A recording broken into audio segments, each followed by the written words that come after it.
ಗಣೇಶ ವಿಸರ್ಜನೆ ಕಾರ್ಯಕ್ರಮದಲ್ಲಿ ನಡೆದಿರುವಂಥ ಘಟನೆ ರಾತ್ರಿ 9-9:30 ಗಂಟೆಗೆ ನಮಗೂ ಕೂಡ ತಿಳಿದು ಬಂತು. ಇದು ಕಾಂಗ್ರೆಸ್ನ ಸರ್ಕಾರ ಆಡಳಿತಕ್ಕೆ ಬಂದಾಗಿಂದ ಇದು ಮೊದಲನೇ ಘಟನೆ ಅಲ್ಲ. ಈ ಹಿಂದೆಯೂ ಕೂಡ ಹಿಂದಿನ ವರ್ಷ ನಾಗಮಂಗಲದಲ್ಲಿ ಇದೇ ರೀತಿ ಒಂದು ಘಟನೆ ಆಗಿತ್ತು ಮತ್ತು ಕೆರಗೋಡ್ನಲ್ಲಿ, ಮಂಡ್ಯ ತಾಲೂಕಿನ ಕೆರಗೋಡ್ನಲ್ಲಿ ಏನೊಂದು ಧ್ವಜಾರೋಹಣದ ಒಂದು ಇನ್ಸಿಡೆಂಟ್ ಆಗಿತ್ತು. ಒಟ್ಟಾರೆಯಾಗಿ ಹಿಂದೂಗಳ ಧಾರ್ಮಿಕ ಭಾವನೆಗಳಿಗೆ ಪ್ರತಿಯೊಂದು ಹಂತದಲ್ಲೂ ಕೂಡ ಕಾಂಗ್ರೆಸ್ನ ಆಡಳಿತದಲ್ಲಿ ಇರ್ತಕ್ಕಂಥ ಜನಪ್ರತಿನಿಧಿಗಳು ಧಕ್ಕೆಯನ್ನು ಉಂಟು ಮಾಡ್ತಾ ಇರ್ತಕ್ಕಂಥದ್ದು ಬಹಳ ಸ್ಪಷ್ಟ. ಆದರೆ ಇಲ್ಲಿ ನಾನು ಒಂದು ಹೇಳ್ತಕ್ಕಂಥದ್ದು, ನೇರವಾಗಿ ಸರ್ಕಾರ ಇದರ ಹೊಣೆಗಾರಿಕೆಯನ್ನು ಅವರ ಹೆಗಲ ಮೇಲೆ ತಗೊಳ್ಬೇಕಾಗ್ತದೆ. ಇಲ್ಲಿ ಪೊಲೀಸರ ಮೇಲೆ ನಾನು ದೂರ್ಲಿಕ್ಕೆ ಹೋಗೋದಿಲ್ಲ. ಯಾಕೆಂದರೆ ನಮ್ಮ ಕರ್ನಾಟಕ ರಾಜ್ಯದ ಪೊಲೀಸರಾಗಲಿ, ನಮ್ಮ ಜಿಲ್ಲೆಯ ಪೊಲೀಸರಾಗಲಿ ಅವನೇನು ಅಸಮರ್ಥರೇನಲ್ಲ. ಆದರೆ ಅವರಿಗೆ ಅವರ ಕೆಲಸದಲ್ಲೇ ಒಂದು ಸ್ವಾತಂತ್ರ್ಯವನ್ನು ಕಳೆದುಕೊಂಡಿದ್ದಾರೆ ಇವತ್ತು. ಏಕೆಂದರೆ ಸರ್ಕಾರದಲ್ಲಿ ಇರ್ತಕ್ಕಂಥವ್ರು ಒಂದು ಗುಪ್ತಚರಿ ಇಲಾಖೆ, ಅವ್ರಿಗೆ ಒಂದು ಮಾಹಿತಿ ಅಂತೂ ಖಂಡಿತವಾಗ್ಲೂ, ಯಾಕೆಂದರೆ ಮಸೀದಿ ಮುಂದೆ ಆಗಿರುವಂಥ ಇನ್ಸಿಡೆಂಟ್ ಇದು.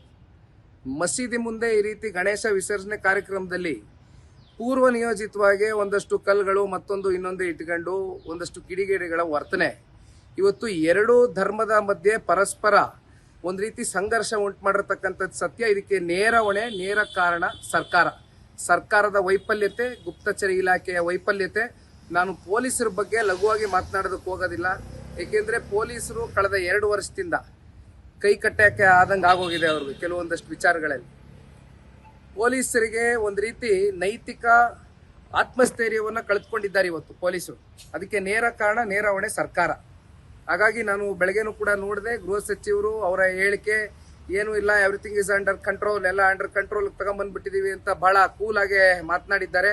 ಆದರೆ ಒಂದು ನಾವಿಲ್ಲಿ ತಿಳ್ಕೊಬೇಕಾಗಿರ್ತಕ್ಕಂಥದ್ದು, ಏನು ನಾಗಮಂಗಲದಲ್ಲಿ ಇನ್ಸಿಡೆಂಟ್ ಆಯಿತು, ಕೆರಗೋಡಲ್ಲಿ ಇನ್ಸಿಡೆಂಟ್ ಆಯಿತು, ಇವತ್ತು ಮದ್ದೂರಿನ ನಗರದಲ್ಲಿ ರಾಮ್ ರಹೀಂ ನಗರ ಇನ್ಸಿಡೆಂಟ್ ಏನಾಗಿದೆ, ಇಲ್ಲಿ ಈ ಇನ್ಸಿಡೆಂಟ್ ಆದ ಬಳಿಕ ರಾಜಕೀಯವಾಗಿ ಕೆಲವೊಂದಷ್ಟು ಜನಗಳಿಗೆ ಇದರಿಂದ ಲಾಭ ಉಂಟಾಗಬಹುದು. ಆದರೆ ಅಲ್ಲಿ ಈ ಜನರ ಒಂದು ಪ್ರತಿನಿತ್ಯದ ಒಂದು ವಹಿವಾಟುಗಳೇನಿದೆ, ವ್ಯಾಪಾರೀಕರಣ ಏನಿದೆ, ಜೊತೆಯಲ್ಲಿ ಅಲ್ಲಿರ್ತಕ್ಕಂಥ ನಾಗರಿಕರು ಅವ್ರ ಮೇಲೆ ಮುಂದಿನ ದಿನಗಳಲ್ಲಿ ಆಗ್ತಕ್ಕಂಥ ಪರಿಣಾಮ. ಯಾಕೆಂದರೆ ಇದೇ ರೀತಿ ನಾಗಮಂಗಲದಲ್ಲಿ ಇನ್ಸಿಡೆಂಟ್ ಆದಾಗ ಭಾಳ ಜನ ಊರು ಬಿಟ್ಟು ಹೋದ್ರು, ಕೆರಗೋಡ್ನಲ್ಲಿ ಇನ್ಸಿಡೆಂಟ್ ಆದಾಗ ಭಾಳ ಜನ ಊರು ಬಿಟ್ಟು ಹೋದ್ರು. ಎಷ್ಟೋ ಜನ ಅಮಾಯಕರ ಮೇಲೆ ಸುಮ್ಮನೆ FIRಗಳ ದರ್ಜೆ ಆಯಿತು. ಅಂತಿಮವಾಗಿ ಇಲ್ಲಿ ಅನುಭವಿಸ್ತಕ್ಕಂಥವ್ರು ಅಲ್ಲಿ ಸ್ಥಳೀಯ ನಾಗರಿಕರೇ ಹೊರತುಪಡಿಸಿ ಇನ್ಯಾರೂ ಅಲ್ಲ. ಈಗ ಸ್ವಾಮಿ ಅವರು ಉಸ್ತುವಾರಿ ಸಚಿವರು ಮಾತಾಡಿದ್ದಾರೆ, ಈ ಘಟನೆ ಆಗಿದೆ ಆದ ಕೂಡಲೇ ಅಲ್ಲಿ ಸಂಬಂಧಪಟ್ಟಂತವ್ರು ಬಂಧನ ಮಾಡಿದೀವಿ. ಆದ್ರೆ ಬಿಜೆಪಿ JDS ರಾಜಕಾರಣ ಮಾಡಕ್ ಹೊರಟಿದೆ, ನಮ್ಮನ್ನು ಎದುರಿಸಕ್ಕೆ ಬೇರೆ ಯಾವ್ದು ಅಸ್ತ್ರ ಇಲ್ಲ, ಈ ರೀತಿಯಾದ ಒಂದು ಗಲಾಟೆಗಳನ್ನ ಬಳಸ್ಕೊಳ್ತಾ ಇದೆ ಅಂತ ಹೇಳಿ ನಾನು ಈಗಾಗಲೇ ಬಹಳ ಸ್ಪಷ್ಟವಾಗಿ ಹೇಳಿದ್ದೀನಿ. ಹಿಂದೆನೂ ಕೂಡ ಹೇಳಿದ್ದೆ, ಧರ್ಮಸ್ಥಳ ವಿಚಾರದಲ್ಲೂ ಕೂಡ ನಾವು ಯಾವುದೇ ರಾಜಕಾರಣವನ್ನು ಬೆರೆಸಿ ಧರ್ಮಸ್ಥಳಕ್ಕೆ ನಾವು ಧರ್ಮ ಸತ್ಯಯಾತ್ರೆನ ಕೈಗೆತ್ಕೊಂಡಿರ್ತಕ್ಕಂಥದ್ದಲ್ಲ. ಅದೇ ರೀತಿ ಇವತ್ತಿಗೂ ಕೂಡ ಜನತಾದಳ ಪಕ್ಷ ಬಹಳ ಸ್ಪಷ್ಟ ಇದೆ. ಅನ್ಯ ಧರ್ಮದವ್ರಿಗೂ ಕೂಡ ನಾವು ಗೌರವವನ್ನು ಕೊಟ್ಕೊಂಡು ಬಂದಿದ್ದೇವೆ.